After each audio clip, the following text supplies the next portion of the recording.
Ce soir, 29e séance de l'école de formation, les gauches en Europe, un panorama. Je dois excuser Rémi Lefebvre qui était prévu comme intervenant ce soir et qui a eu un empêchement. Il a été appelé pour des questions administratives universitaires à Aix-en-Provence, donc un peu loin d'ici et pas du tout sur le chemin, pas du tout sur le chemin quand on vient de Lille, là où il exerce sa profession d'enseignant en sciences politiques à Lille 2. Donc j'ai repris ses notes et j'ai préparé l'intervention pour ce soir. J'espère que vous en serez presque aussi satisfait que si c'était Rémi qui l'avait fait. Vous connaissez, pour ceux qui sont habitués, et pour les autres, je l'explique, le processus de ces séances. Nous aurons une introduction de 5-7 minutes grand maximum par et en l'occurrence ce soir une des participantes, qui est Colline Moreau, qui est juste là, jeune camarade du Val d'Oise, qui présentera donc le rapport entre l'actualité et le thème de la soirée, les gauches en Europe, panorama. Ensuite, je ferai l'intervention magistrale et enfin, s'il nous reste du temps, nous aurons l'occasion d'échanger, de poser des questions, d'approfondir, sachant qu'il faut que nous ayons vidé les lieux à 21h. Voilà. Donc, voilà. Bon rappel alors. Colline, c'est à toi. Tu peux rester là ? Tu peux rester là. Le tout, c'est que tout le monde t'entende. Merci pour cette introduction. Alors, bonsoir. La social-démocratie européenne va mal, je ne vous apprends rien, c'est assez incontestable. Déjà, électoralement, c'est une évidence, puisque depuis 5 ans, on peut dire que les victoires sont plutôt rares, mais aussi et surtout idéologiquement, puisque face au rouleau compresseur d'une idéologie dominante, elle peine, c'est assez évident, à trouver des réponses convaincantes. Soit elle s'enferme dans ce qu'on pourrait appeler une sorte de social-défaitisme, où en anticipant un rapport de force qui lui serait défavorable de base, elle renonce à changer le système même à la marge, soit elle accompagne résolument le mouvement, ce qu'on appelle le social-libéralisme. Et plus rarement, on peut dire qu'elle tente de résister. Alors, premier constat, cette situation n'est pas vraiment nouvelle, puisque à la fin des années 90, si la social-démocratie domine en Europe, puisqu'elle est à peu près au pouvoir dans 13 pays sur 15, il y a déjà de sacrées différences entre ceux qui imaginent une troisième voie entre socialisme et libéralisme, on peut penser au Labour de Blair ou au Nouveau Centre de Schröder, et ceux qui tentent de rester fidèles à un message plus traditionnel de la gauche, et par exemple Jospin. On peut dire aussi que la social-démocratie européenne a reflué dans les années 2000. Pourquoi ? Parce qu'elle a souvent déçu son électorat traditionnel. La droite est notamment revenue en force dans les principaux pays de l'Union, à savoir Allemagne, Grande-Bretagne, Italie, Espagne, France. Et elle était également très majoritaire au Parlement européen et au sein de la Commission, puisqu'on avait le très atlantiste et très libéral Barroso. Avec la crise de 2008, il y avait pourtant une opportunité historique pour la gauche, celle d'inventer une alternative à un système à la fois inefficace et injuste, et force est de constater malheureusement qu'elle n'a pas vraiment été à la hauteur de cette tâche historique. Il est assez difficile, je pense, de dresser un panorama d'une typologie des gauches à l'heure actuelle en Europe, tant les cultures politiques et les institutions sont différentes dans les pays de l'Union aujourd'hui, notamment si on pense aux pays de tradition consensualiste, où en fait le mode de scrutin, proportionnel intégral notamment, fait que la droite et la gauche la droite et la gauche modérée sont dans bien des cas souvent obligées de gouverner ensemble, et donc on a une différenciation idéologique qui est moins évidente. Je pensais par exemple aux Pays-Bas ou au Danemark. On peut quand même relever quelques grandes tendances. Et d'abord, le fait que le social-libéralisme domine au sein de la gauche social-démocrate. On peut évoquer par exemple l'Italie, où le Parti démocrate de Matteo Renzi se proclame progressiste, mais on voit bien que les références au socialisme se sont amenuisés et ont finalement quasiment disparu. En Allemagne, le SPD a fait le choix d'intégrer une coalition menée par Merkel. Et ce parti, même s'il reste dominant à gauche, a obtenu bien sûr la mise en place d'un salaire minimum et des avancées, mais globalement, on peut dire que son assise électorale s'effrite. Il est concurrencé à l'est par Die Linke, à l'ouest par les Verts, et il risque aux prochaines législatives, il me semble, d'être assez sévèrement sanctionné. En Espagne, on en parlait, le PSOE de Zapatero, c'est lui, au nom d'une certaine modernité, rapproché du social-libéralisme. Il a été battu aux élections et surtout il a été assez dépassé par le phénomène des indignés qui a été à l'origine ensuite du mouvement Podemos, et donc il est à l'heure actuelle, le PSOE, plutôt en pleine hésitation stratégique, et on le voit aujourd'hui à l'issue des législatives. Et en France, alors que le socialisme hexagonal, c'est quand même toujours, on le sait tous, revendiqué d'une tradition historique singulière, profondément hostile à la tendance libérale. Force est de constater aujourd'hui avec le gouvernement Valls qu'on n'est pas loin du Blair ou du Schröder, justement, presque 20 ans après, avec le succès que l'on sait. Dans l'Europe du Sud, pour continuer ce petit road trip, il y a des mutations assez intéressantes. En Grèce, on connaît la situation du PASOK qui est discrédité à la fois moralement et politiquement. Moralement, si on pense aux affaires de corruption qui l'ont ébranlé, et politiquement suite aux politiques d'austérité qui ont été mises en place.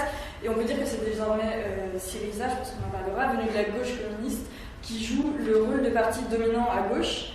Au Portugal, on peut aussi parler de mutations assez significatives, puisque à l'issue des législatives, le PS a fait le choix de l'union de la gauche, notamment avec le Bloco, et même avec le PC portugais réputé très dur. Et donc il y en a une coalition gouvernementale dont les premières mesures sont, il me semble, assez salutaires. Enfin, en Europe de l'Est, alors je ne rentre pas dans le détail, mais globalement, on peut dire là encore que la social-démocratie est en mauvaise posture.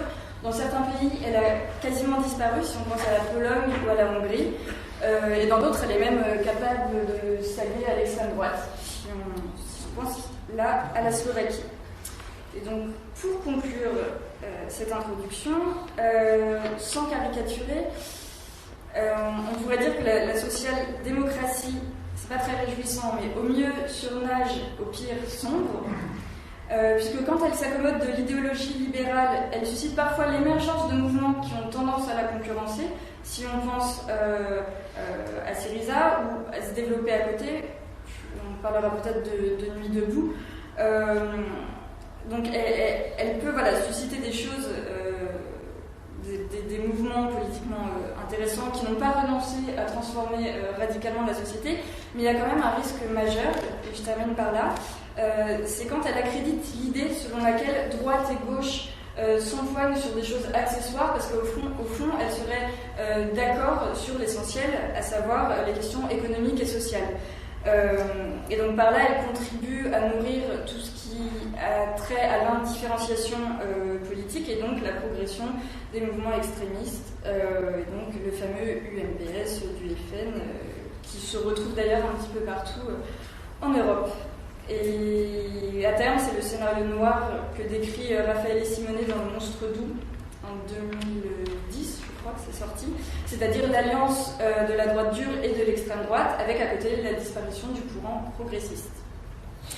Et on en parlera sans doute, mais il y a quand même une petite lueur d'espoir à l'horizon, avec le Labour qui, après des années d'errance blairiste, a quand même choisi Jeremy Corbyn, et évidemment le succès mitigé mais remarquable et assez inattendu de Bernie Sanders aux États-Unis, avec un discours qui n'a absolument rien de gauchiste, qui est juste, il appelle finalement au sens commun, notamment la promotion de la gratuité, la remise au goût du jour du principe de solidarité, le primat de la coopération sur la compétition, donc autant de mots d'ordre qui peut-être paraissent révolutionnaires là-bas, mais qui en fait ne le sont quand même pas vraiment, et qui, s'ils étaient respectés un tant soit peu, permettraient de rendre la société vivable. Et la gauche, social-démocrate ou non, aurait donc sûrement intérêt à s'inspirer de ces objectifs simples.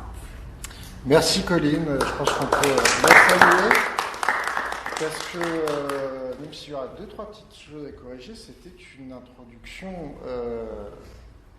de talent, en tout cas bien faite.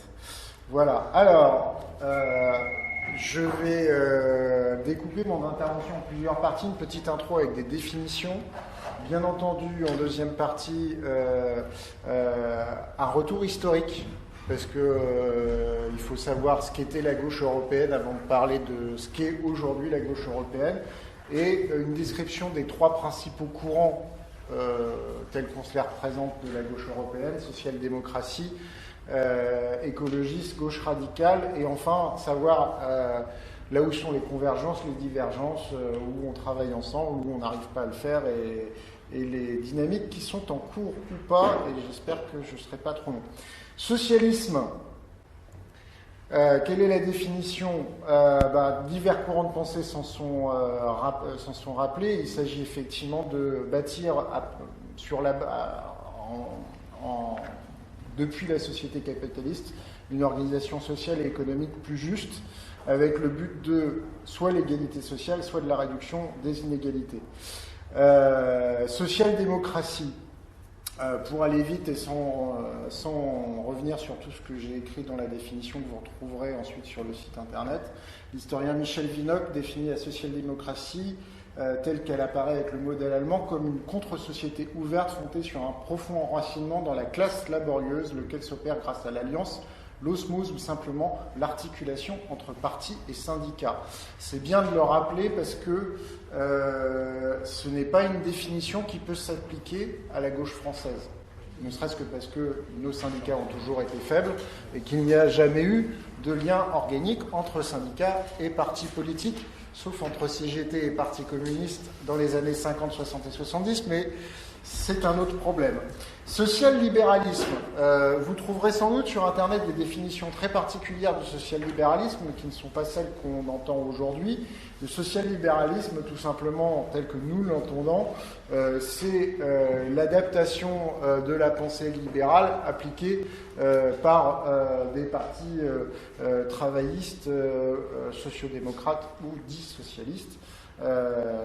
Et qui ont largement dominé à partir des années 90, on en parlait avec Blair et Schroeder en Europe, mais qui étaient également inspirés par par d'autres initiatives, que ce soit les libéraux canadiens avec Jean Chrétien, ou même ce qu'on a appelé le clintono-blairisme aux États-Unis avec Bill Clinton.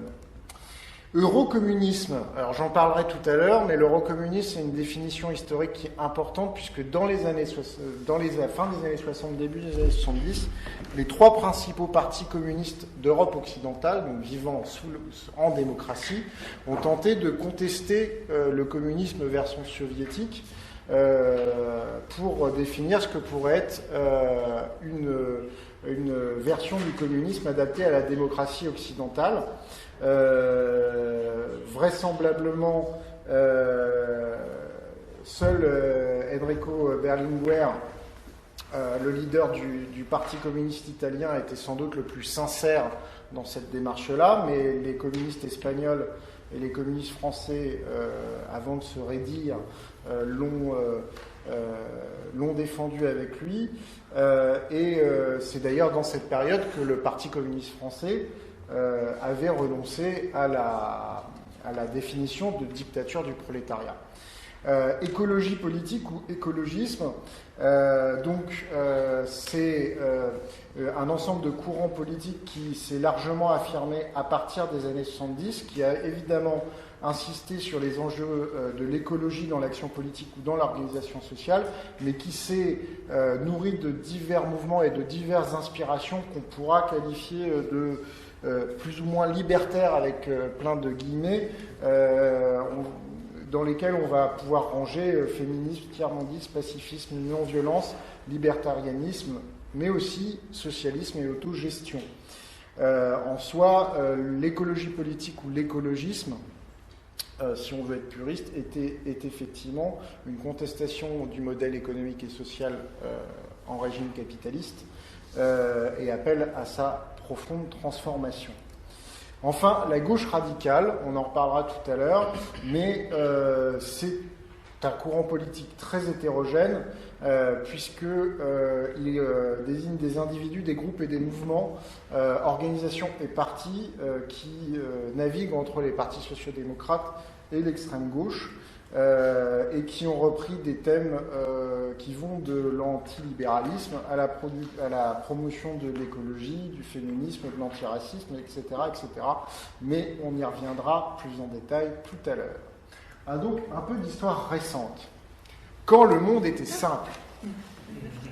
Donc, au lendemain de la Seconde Guerre mondiale, le monde, et plus particulièrement l'Europe, est coupé en deux. D'un côté, le camp soviétique et l'URSS, à l'Est, avec une domination militaire, en plus que de totalitaire et dictatoriale, et de l'autre côté, le camp libéral dominé et protégé militairement par les États-Unis.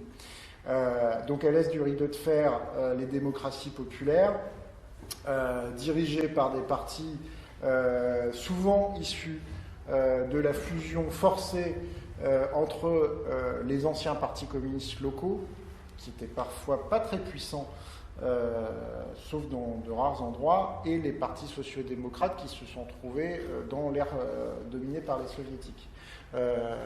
Ça a été le cas à peu près partout dans les pays de l'Est, mais notamment les sociodémocrates est-allemands ont été obligés de fusionner avec les communistes est-allemands dans le Parti socialiste unifié, SED. Les sociodémocrates polonais ont été obligés de fusionner avec les communistes polonais qui étaient ultra minoritaires pour créer le Parti ouvrier unifié polonais. Et en Tchécoslovaquie, après que le leader social-démocrate ait été défenestré pendant le coup de Prague, il est arrivé la même chose aux sociodémocrates de Tchécoslovaquie. À l'ouest, les démocraties libérales et pluralistes sous protection militaire US, on a les citoyens qui sont libres et qui ont le choix entre des alternatives politiques. Et sous l'effet des 30 Glorieuses et de la construction européenne naissante, on a à la fois une logique d'alternative politique, mais de compromis politique entre sociodémocrates et démocrates chrétiens, qui n'ont pas grand-chose à voir avec les démocrates chrétiens d'aujourd'hui, qui aujourd'hui sont plutôt des conservateurs, dans un contexte économique et social plutôt favorable à la protection des droits des travailleurs. Enfin, Finlande, Suède et Autriche sont des pays neutres entre les deux blocs, néanmoins vont rapidement se rattacher, on va dire, au bloc libéral d'Europe de l'Ouest, avec un système politique à peu près comparable à celui que j'ai décrit précédemment, mais plus dominé, voire extrêmement dominé parfois par les sociodémocrates. On a deux grands partis communistes à l'ouest, le Parti communiste français et le Parti communiste italien, qui tous les deux tournent autour de 25 et 30% pendant plus de 2 décennies, qui jouent le jeu de la démocratie, d'une certaine manière, comme opposition politique aux gouvernements nationaux, tout en participant largement, et très largement parfois, au pouvoir local dans les communes, notamment avant qu'il y ait la décentralisation en France. Le monde devient un peu moins simple. Alors, j'ai dit que la Yougoslavie et l'Albanie s'étaient détachées de l'Union soviétique, mais c'était pas pour créer des démocraties pluralistes à direction communiste. La Yougoslavie, Tito, même s'il était sans doute moins grave que Staline, n'a pas fait de la Yougoslavie une démocratie pluraliste. Quant à l'Albanie, elle se tournera rapidement vers la Chine maoïste, avant de rompre également avec la Chine maoïste et de choisir l'autonomie totale, et on a vu ce que ça a donné. Néanmoins, je les cite parce que ces deux pays ont inspiré beaucoup de mouvements gauchistes en Europe occidentale dans les années 60 et 70. Notamment nos Mao français sont allés faire des voyages d'études en Albanie, dans le paradis d'Enver Hoxha. Voilà. Les dernières dictatures ouest-européennes tombent dans les années 70, au Portugal, en Espagne, en Grèce, avec des partis communistes très orthodoxes qui sont puissants et auréolés de leur résistance à la dictature ou de leur résistance à l'ancien occupant nazi, comme c'était le cas en Grèce. Mais ils n'empêcheront pas, parfois ils n'avaient d'ailleurs pas l'intention de l'empêcher, l'installation du même compromis qui existait dans le reste de l'Europe occidentale. Et c'est dans les années 70, je le disais tout à l'heure, que émerge cette tentative d'eurocommunisme avec les trois grands partis communistes d'Europe de l'Ouest, PCI, PCF et PCE, Parti communiste espagnol. Ça va échouer pour différentes raisons. D'abord parce que rapidement, je pense que le Parti communiste français et le Parti communiste espagnol vont se faire tirer les oreilles par Moscou, pour faire vite. Qu'en Italie, Aldo Moro va être assassiné par les Brigades Rouges, enlevé puis assassiné par les Brigades Rouges, et que ce sera l'une des raisons essentielles de l'échec de ce qu'on a appelé la tentative de compromis historique, c'est-à-dire le partage du pouvoir entre démocratie chrétienne italienne et Parti communiste italien, et que Enrico Berlinguer mourra prématurément alors que le PCI aurait pu se rapprocher du pouvoir, de la conquête du pouvoir quasiment tout seul. Voilà. En France, malgré le raidissement idéologique, c'est quand même dans ce contexte d'eurocommunisme que va émerger l'Union de la gauche, PCF MRG, et que aboutira le premier gouvernement européen de gauche unie avec des ministres communistes. Parce que je rappelle qu'en Grande-Bretagne et en Scandinavie, les travaillistes et les sociodémocrates gouvernent seuls.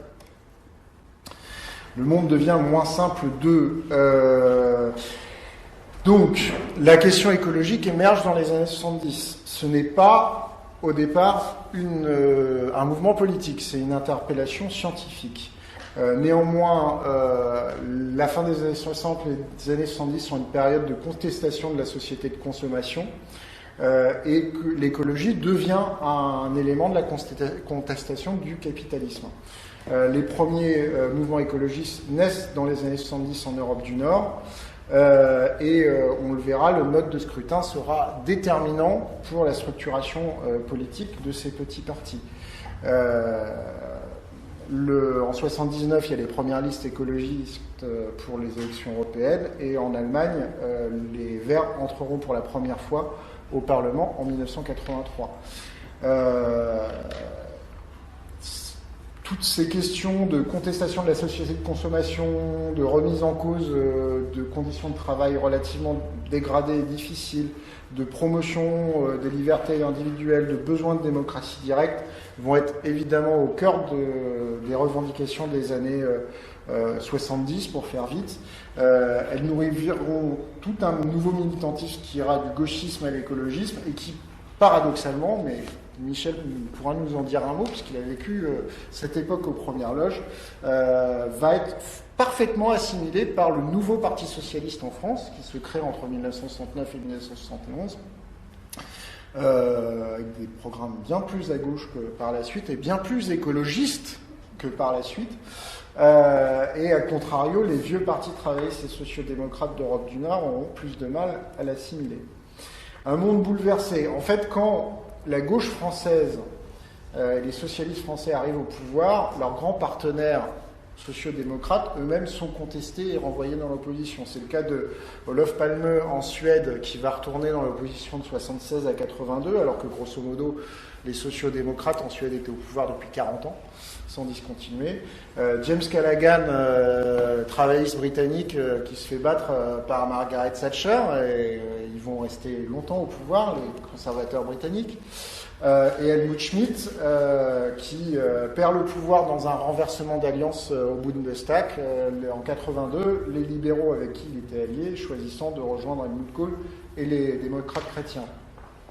Donc l'arrivée des socialistes au pouvoir dans le sud de l'Europe ne compensera pas ni ce défaut de pouvoir des grands partis sociodémocrates ailleurs en Europe, ni le fait que la révolution libérale est en cours et que déjà à cette époque la social-démocratie est en panne de réflexion politique.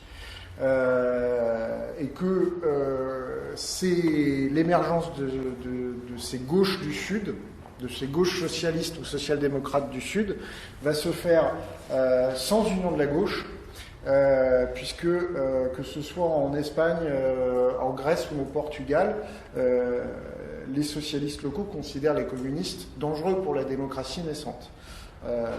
Il n'y a jamais eu, avant la fin de l'année dernière, d'union de la gauche au Portugal. Jamais. C'est une première. On y reviendra tout à l'heure. Donc, deux krachs pétroliers, la révolution libérale et antifiscaliste anglo-saxonne, les fondements du compromis social-démocrate sont mis en cause tant du point de vue économique et culturel. Et enfin, on aurait pu penser qu'avec l'effondrement du totalitarisme soviétique s'ouvrait une période rose pour la social-démocratie. Après tout, le choix social-démocrate n'était-il pas ratifié par l'histoire ?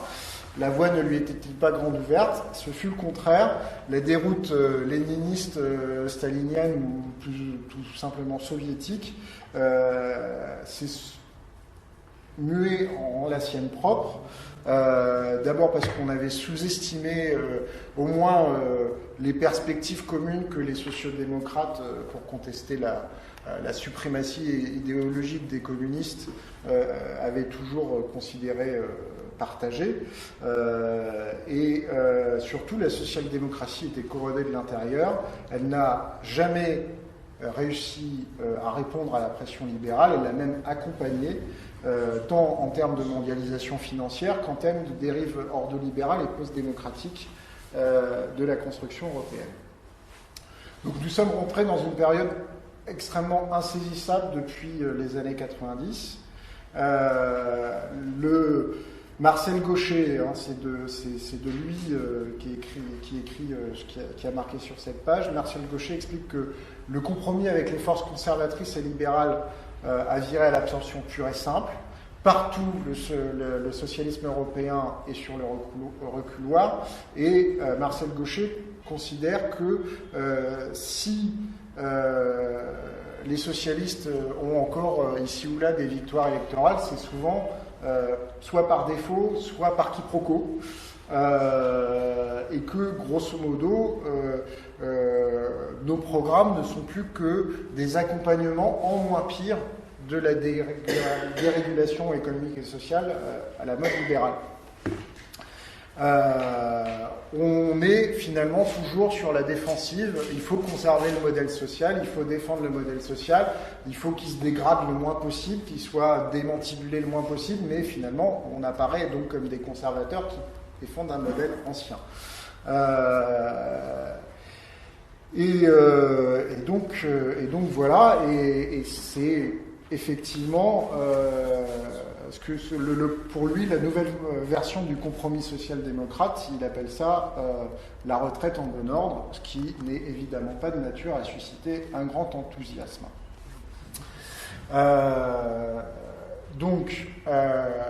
Et là, je cite un grand intellectuel, et ce coup-ci un intellectuel allemand, Ernst Hildebrand, qui est de la fondation Friedrich Ebert, la fondation politique du SPD, qui explique que l'épuisement du keynésianisme traditionnel des Trente Glorieuses et du compromis social-démocrate et même du compromis entre sociodémocrates et démocrates chrétiens avait pu être compensé par la reprise de ce qu'on va appeler l'agenda libertaire des 68 arts. Et grosso modo, c'est-à-dire les réformes de société, la reprise en partie d'un certain nombre de revendications écologistes, mais il n'y a aucun récit politique nouveau, il n'y a aucune vision du monde nouvelle qui est proposée, et que finalement, le développement du compromis troisième voie version Blair-Schröder a aggravé les difficultés de la social-démocratie.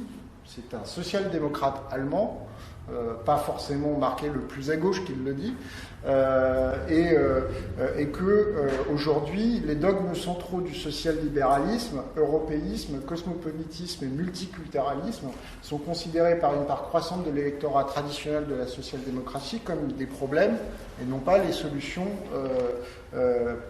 aux enjeux politiques actuels. Et donc, il y a de plus en plus disjonction entre les élites social-démocrates et leur électorat traditionnel. Et de fait, aujourd'hui, dans un contexte qui est à la fois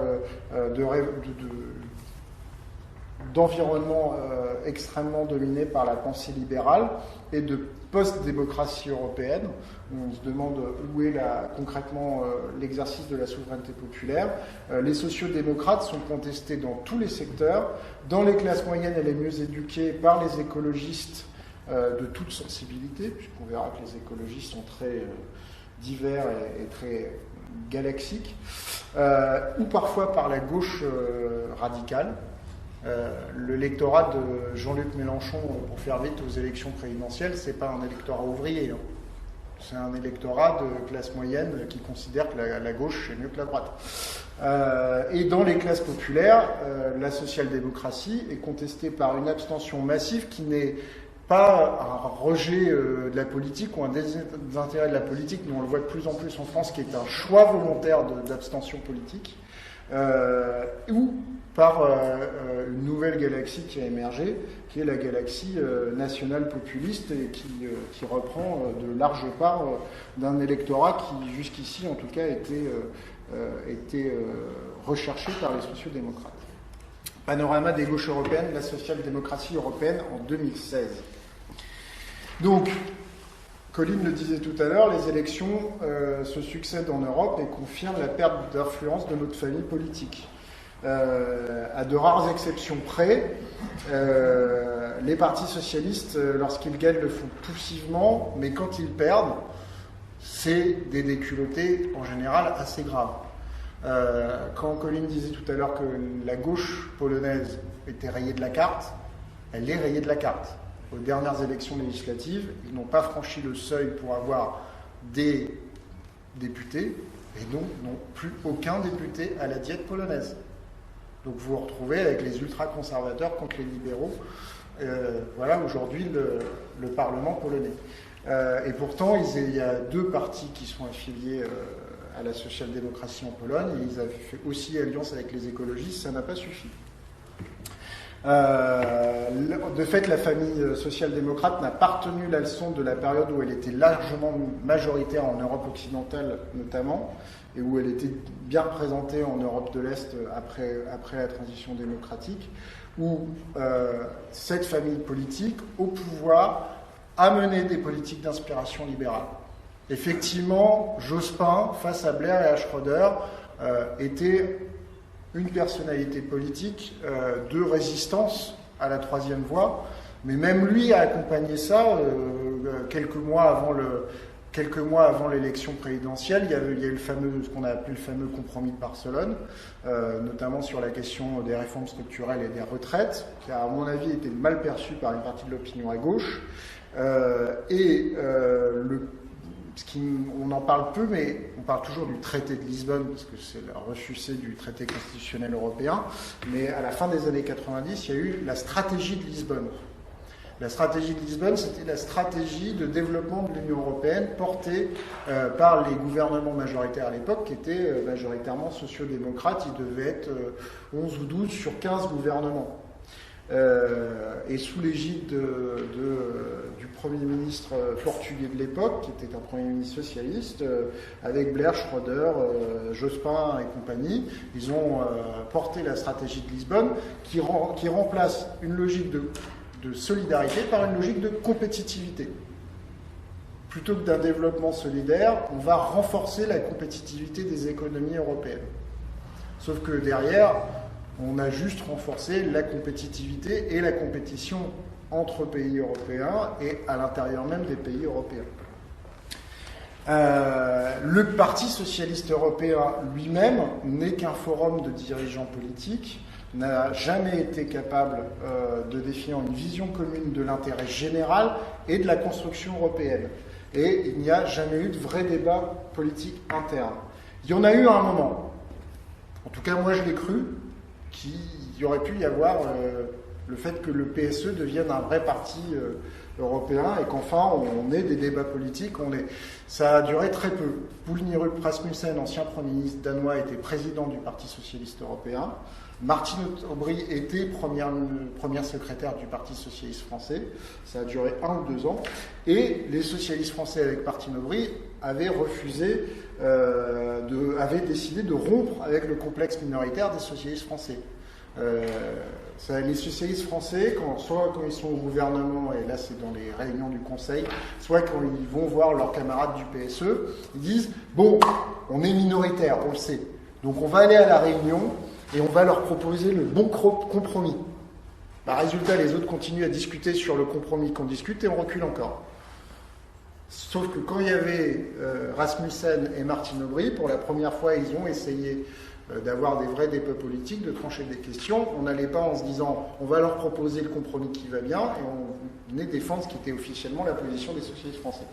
Ça a duré très peu parce que Rasmussen a décidé de prendre sa retraite politique et que Martine Aubry elle a perdu les primaires en France. Donc on sait ce qui s'est passé ensuite et grosso modo on revient exactement à la même chose. François Hollande, quand il va dans les débats européens, il leur dit « j'ai le super compromis qui va me faciliter la tâche », il recule encore. Et les socialistes français, quand ils vont dans les réunions du PSE, aujourd'hui on les entend même plus, mais vu ce qu'est devenu le PSE, on peut se demander d'ailleurs si ça vaut la peine de dire quelque chose. On a eu un congrès du PSE en juin dernier à Budapest, ça a été assez catastrophique. Le camarade est là, pourrait vous en parler. Il a reconduit Sergueï Stanishev, qui était le président du Parti socialiste bulgare, comme président du PSE, avec grosso modo la salle qui était bourrée de militants socialistes, entre guillemets, des Balkans. Et on a tout fait pour que le concurrent de Stanishev retire sa candidature. Alors le concurrent de Stanishev, c'était pas un radical avec le couteau entre les dents, c'était Enrique Barón Crespo du PSOE, plutôt centre-gauche du PSOE, mais bon, déjà plus marqué, et grosso modo on lui a dit écoute, laisse tomber, t'y arriveras pas, retire ta candidature, t'auras pas le soutien des autres. Et effectivement il n'avait pas le soutien des socialistes allemands notamment, et les socialistes français n'ont pas suffi à l'encourager à se maintenir. Voilà, donc je disais tout à l'heure, en Pologne, en octobre 2005, la gauche démocratique est rayée de la carte. Ça, c'est la carte de tous les partis du PSE et du groupe de l'Alliance des socialistes, de l'Alliance progressiste des socialistes et démocrates au Parlement européen. Pourquoi ? Parce qu'il y a une différence entre les deux. Donc j'ai mis la couleur politique uniquement pour les partis membres de l'Union européenne, la couleur politique des gouvernements, pour voir là où on gouverne. Donc en France, j'ai pas fait de bariolé parce qu'on va dire que le Parti socialiste gouverne à peu près seul. Enfin, on va considérer que l'Union des démocrates et écologistes, le PRG, c'est pas vraiment des forces structurantes dans la société politiquement, mais effectivement, partout ailleurs, soit on est en coalition, et on est en coalition essentiellement à gauche en Suède, gouvernement social-démocrate avec des ministres écologistes soutenus par l'équivalent du parti de gauche. Au Portugal, c'est un cabinet entièrement socialiste, mais soutenu par ce qu'on appelle le bloc de gauche, Bloco de Esquerdo, qui est quelque chose qui irait du NPA au parti gauche, plus tout un tas de gens divers et variés qu'on n'arriverait pas à classer en France, et la coalition CDU, qui est l'alliance des écologistes et du Parti communiste portugais, qui est effectivement l'un des plus orthodoxes d'Europe, mais qui a décidé de soutenir le gouvernement d'Antonio Costa. Partout ailleurs, on est en coalition avec la droite, quand c'est un gouvernement où des socialistes sont présents. On est en coalition avec la droite en République tchèque, on est en coalition avec la droite et l'extrême droite en Slovaquie, on est en coalition avec la droite en Lituanie, on est en coalition avec une partie de la droite en Italie, on est partenaire minoritaire de la droite aux Pays-Bas et en Estonie, et on est dans l'opposition dans tous les autres pays avec parfois, j'ai mis la Lettonie, les écologistes gouvernent avec la droite et l'extrême droite. Il y a 4 pays qui sont en blanc, l'Irlande et l'Espagne, parce qu'ils sont encore en négociation pour savoir quel sera le gouvernement. Et les négociations espagnoles nous intéressent énormément. La Roumanie, parce qu'il y a un gouvernement technique, alors que la gauche est majoritaire, mais il y a un gouvernement technique, comme il y a eu en Italie des gouvernements techniques. En Croatie, les sociodémocrates gèrent les affaires courantes en attendant de savoir quel sera le gouvernement. Ça fait plusieurs mois qu'ils négocient de savoir quel sera le gouvernement. Voilà. J'ai mis les chiffres des partis qui appartiennent au PSE ou pas. Donc le PASOK en Grèce, 6,3% en septembre 2015. Et il a remonté par rapport à ce qu'il avait fait aux élections précédentes. Donc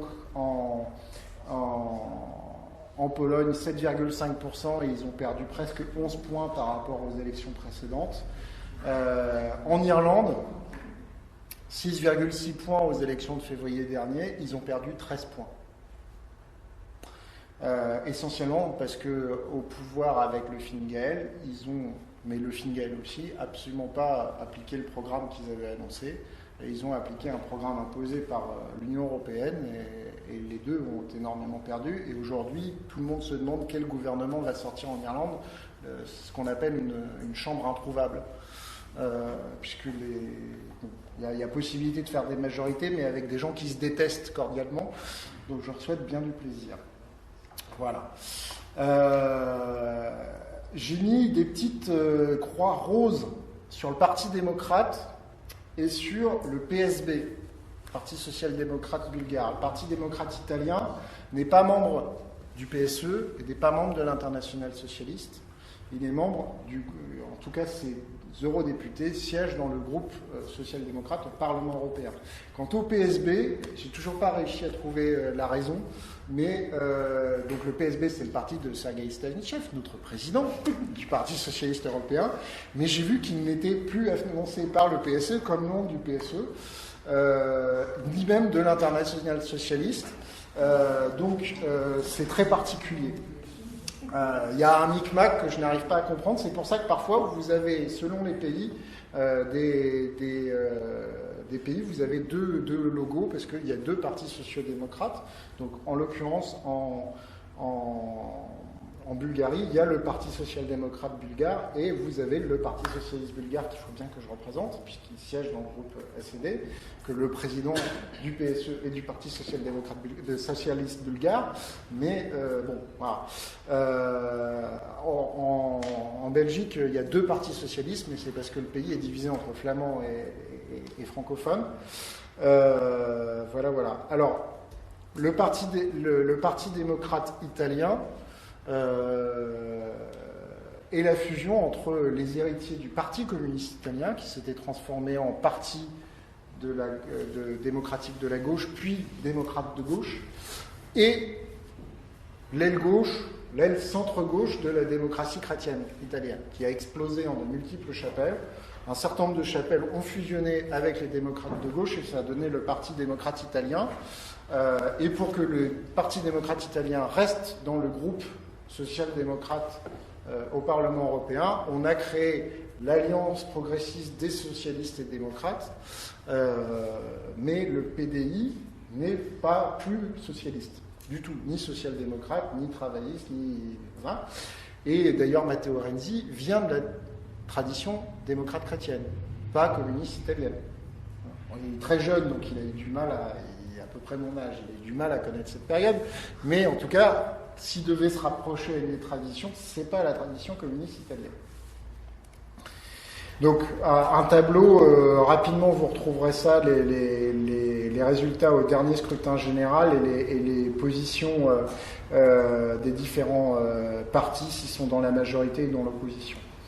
On reviendra là-dessus. Ah, j'oubliais, là j'ai mis en rose le Parti travailliste néerlandais.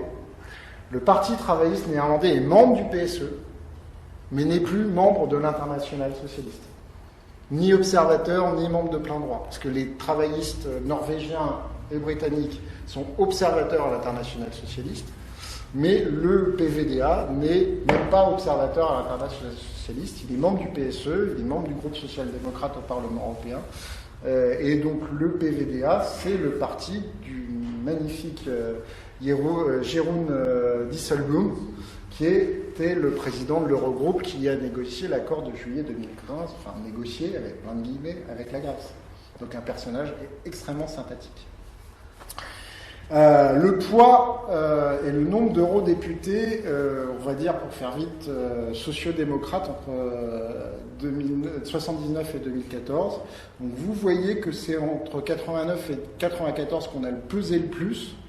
Parce que, bien entendu, comme on a eu une augmentation, pas exponentielle, mais régulière du nombre d'eurodéputés, c'est pas le nombre d'eurodéputés qui compte, c'est plutôt le nombre d'eurodéputés par rapport au nombre d'eurodéputés normal. Et 89-94, là où les sociodémocrates sont les plus puissants, c'est-à-dire à 35% du Parlement européen, c'est là où nous étions, nous, socialistes français, les moins puissants dans la social-démocratie et dans le Parlement européen parmi les sociodémocrates. Par contre, l'année faste où on était la première représentation socialiste dans le groupe social-démocrate, 2004, c'était pas GG pour la social-démocratie. De fait, depuis 1994, et donc depuis finalement, pour faire vite, l'émergence de la troisième voie, on n'a fait que baisser. Voilà. Et donc j'ai parlé tout à l'heure du PDI et de la raison pour laquelle aujourd'hui ce n'est plus le groupe du PSE, mais depuis 2004, c'est le groupe de l'Alliance des progressistes des socialistes et démocrates. Voilà. Les écologistes européens en 2016. Donc, un peu d'histoire. Le premier parti écologiste européen, c'est le Green Party de Grande-Bretagne. Il est créé à Coventry en 1973. René Dumont sera le premier candidat écologiste à l'élection présidentielle en 1974, mais à l'époque, il n'y avait pas de parti politique et il aura le soutien de l'essentiel des associations écologistes du pays. Les Grünen, Die Grünen, le parti vert allemand, sont fondés en 1980. Ils ont leur premier député au Bundestag en 1983 et leur premier groupe parlementaire en 1987. Le scrutin mixte, proportionnel et majoritaire en Allemagne explique aussi la structuration rapide du Parti vert allemand.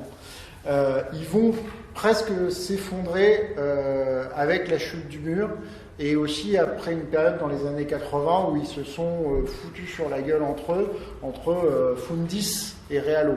Fundis, diminutif de fondamentaliste, écologiste pur et dur, et Realo, les réalistes, ceux qui veulent aménager la politique en fonction des réalités.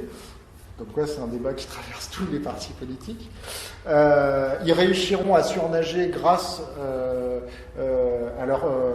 au soutien qu'ils recevront, puis à leur fusion avec les groupes alternatifs issus de la Révolution démocratique en Allemagne de l'Est, et entreront comme partenaires à part entière dans le premier gouvernement SPD de Gerhard Schröder, où Joschka Fischer sera un très bon ministre des Affaires étrangères, et ça reste quelqu'un qui a une réflexion extrêmement forte sur les questions européennes et de l'unité européenne. Les écolos ont participé, je le disais tout à l'heure, pour la première fois aux élections européennes en 1979, mais ils n'arriveront à avoir un groupe parlementaire distinct et concret qu'à partir de 1989. C'est l'année d'ailleurs où les Verts en France font leur première réelle percée avec Antoine Wechter, où ils font, je me souviens à l'époque, 10 ou 11%. D'ailleurs, le groupe vert au Parlement européen va ressentir les frais de l'effondrement des Verts français 5 ans plus tard, parce qu'ils vont être rayés de la carte, en tout cas n'auront pas d'élus, où c'est le fruit de l'échec de la ligne de Wechter, ni droite ni gauche, hein, vous vous souvenez à l'époque. En France, le choix de l'ancrage à gauche, puis la fusion avec les Amis de Noël Mamère, qui en 1994 étaient sur la liste de Bernard Tapie, permettra d'aboutir à les Verts ancrés à gauche avec Dominique Voynet à l'époque. Donc en 94, comme les Verts français s'étaient cassés la gueule, ils sont obligés de faire un groupe avec tout un tas de petits partis qui s'appelle l'Alliance radicale européenne. Et en 99, ils repartent de plus belle. C'est la liste Cohn-Bendit en France. Et ils reviennent à 12% ou un truc comme ça. Ça leur permet de faire un groupe qui correspond à peu près à ce qu'est le groupe européen des écolos aujourd'hui, qui reçoivent le soutien d'un certain nombre de petits partis régionalistes, on y reviendra. Et depuis 2004, c'est le premier parti européen à l'avoir fait réellement, ils se sont transformés en véritables partis européens, avec des choix de ligne au niveau européen, des arbitrages sur les programmes européens, etc., etc. Et il y a 34 partis écologistes qui sont réunis dans le Parti vert européen, European Greens. Et ils ont même organisé une primaire pour désigner leur tête de liste européenne aux élections de 2014. Et c'est le ticket qui a été composé par Ska Keller et notre José Bové national. Ska Keller qui est une représentante des Verts allemands. On est donc passé en quelques années d'une alliance très large entre partis à un véritable parti politique qui doit bien se demander ce que font les représentants français du Parti vert européen en ce moment. Alors, Ska Keller, en plus, est une représentante plutôt ancrée à gauche des Verts allemands, mais les Verts allemands ont une évolution centriste. C'est-à-dire que les réalos par rapport aux Fundis sont gagnés depuis longtemps. Et qu'ils acceptent les difficultés et les compromis nécessaires au pouvoir. Et d'ailleurs, ils sont prêts à faire des compromis un peu partout. En Hesse, ils gouvernent dans une coalition régionale dirigée par les démocrates chrétiens, d'Angela Merkel. Dans le Bade-Württemberg, les élections régionales récentes ont fait en sorte qu'ils ont complètement remplacé les sociodémocrates qui se sont effondrés. Ils étaient passés peu devant les sociodémocrates. Donc on avait un gouvernement vert-rouge en Bade-Württemberg. Le Bade-Württemberg, c'est le truc tout vert en bas à gauche là. Et donc on avait pour la première fois un ministre-président vert avec des alliés sociodémocrates. Les alliés sociodémocrates se sont fait totalement bouffer aux dernières élections régionales. Et aujourd'hui, on pourrait tout à fait avoir un gouvernement régional vert avec une alliance avec les chrétiens démocrates. Ça leur prend au nez. Mais il y a cette évolution réaliste ou centriste des Verts. D'ailleurs, c'est ressenti au moment où les Verts se sont transformés en France en Europe Écologie Les Verts, avec l'arrivée des amis de Cohn-Bendit et de Nicolas Hulot. Même si aujourd'hui c'est en train d'exploser, et version éparpillée, version puzzle, mais en tout cas c'est une évolution qui se connaît à peu près dans toute l'Europe et notamment en France et en Allemagne. Néanmoins, tous les écologistes ne sont pas dans le parti des Verts européens. Il y a la situation particulière des écologistes portugais qui sont en coalition électorale avec les communistes portugais tout en appartenant aux Verts européens, compliqué. Et les écologistes italiens ont de fait intégré un tout petit parti italien qui s'appelle Gauche, Écologie et Liberté. Avec qui d'ailleurs la gauche du Parti socialiste entretient des relations tout à fait cordiales. Voilà, qui était, on en reparlera tout à l'heure, dans une alliance avec les défendant la candidature d'Alexis Tsipras à la présidence de la Commission européenne. Et enfin, sous couvert d'accueillir des partis régionalistes comme alliés au Parlement européen, on a un peu tout et n'importe quoi dans ces alliés régionalistes, puisqu'on a tout à la fois les Écossais progressistes, sociodémocrates, en tout cas de gauche, du Scottish National Party qui dirige l'Écosse aujourd'hui, et les nationalistes conservateurs flamands, limite xénophobes, de la NVA, qui sont par ailleurs aujourd'hui au pouvoir national, aujourd'hui en alliance avec le mouvement réformateur, c'est-à-dire les libéraux belges.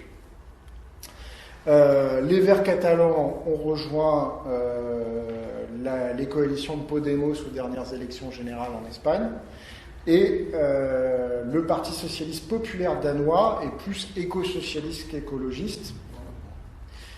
Et d'ailleurs, il a soutenu, on en reviendra tout à l'heure, le cabinet social-démocrate. Donc là, vous avez une cartographie d'à peu près tous les partis verts qui existent en Europe. Vous retrouverez ça dans le détail.